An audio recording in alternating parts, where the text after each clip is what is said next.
Demonstrations, meanwhile, in more than 100 cities across the country on Saturday demanding justice for Trayvon Martin.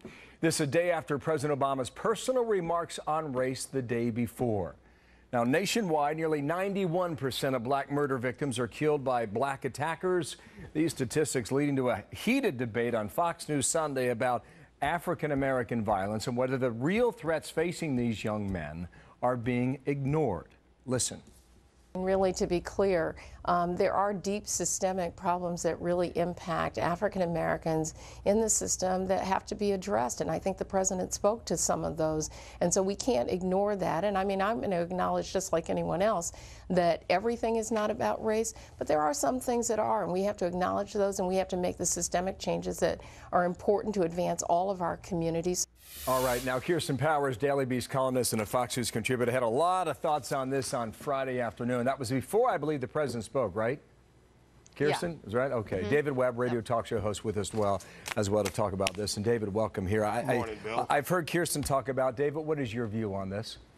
My view is that there are two different incidents when you have a justifiable shooting as decided by the jury in Florida, but the outrage that I have is in the lack of really the national attention to what is an epidemic of crime in the black community committed largely by blacks. Yes, there's crime all across America, and we should report on it regardless of the ethnic nature or the ethnic identification. But the outrage is lacking from the National Action Network. The president is the president of the United States, and black-on-black crime affects a neighborhood and everyone, whether it's black, white, or Hispanic, because crime affects a community. So the hypocrisy is in treating one, which is what happened in Florida, which was a different incident, as an outrage nationally, and not tackling a really larger outrage where there are dozens and dozens of people being murdered in this country. Right. It doesn't, listen, it doesn't get the attention it deserves, frankly. And for the families of the victims all across the country, especially in South Chicago, where this has been going on for a long, long time. Kirsten, weigh in. I've got a few more things after that. Yeah, look, I could spend all day here talking about all the things that don't get attention in this country that should get attention. So this could be a really long conversation if we want to get into that. The president, however, doesn't really decide what becomes a national conversation in the way that the Trayvon Martin case did. That is something that sort of swells up from the people, and then I think he felt obligated to discuss it. He has discussed Chicago gun crime. In fact, he gave a great speech in February on it. Michelle Obama's gone to Chicago. The president addressed all the different issues. You know, he's obviously thinks gun control is a factor, but he talked about the breakdown of the family, you know, and how important it is to promote marriage, and how this all starts in the communities. Hang on. There are a number of points to be made here. Hang on one second, David. Michelle Obama did go to Chicago last week, but she didn't go on this story.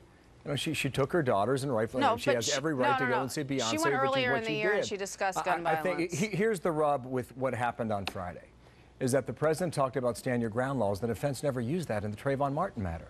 And the president, rightfully so, talked about race relations in America.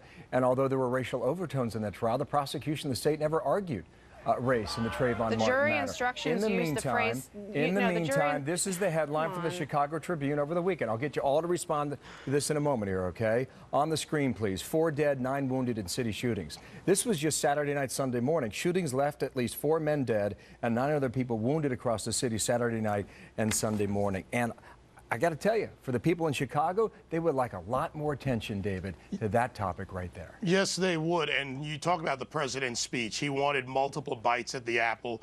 You know, most blacks are profile, anecdotal assertion. He talks about stand your ground, and Eric Holder, of course, now with the federal civil rights trial and the attacks on stand your ground. I believe in a review of the law. But in 2004, it was President Obama who co-sponsored a bill in Illinois that strengthened the stand your ground law. Little political hypocrisy there. On top of this, this is not a situation that the president should always step out on and just take all these political bites at the apple and never address the issue. He's going to a college on Wednesday to speak. How about going to Cabrini Green and calling for true attention to a failure of city leadership under Rahm Emanuel, under the police chief, and a community that is in, well, mortal turmoil? That would draw headlines. Yes, and when it you've would. got the bully pulpit, you can do that. Kirsten, I'll give you the last word. He went to Chicago in February and gave a speech. I don't know why we're pretending that he has not tried to draw attention to this. He also was he's responding to a major national outcry is why he spoke about Trayvon Martin. But I want to go back to this idea that stand your ground was not part of this case. That is absolutely false. In the jury instructions, they actually used the terminology from the stand your ground law. They used the phrase stand your ground.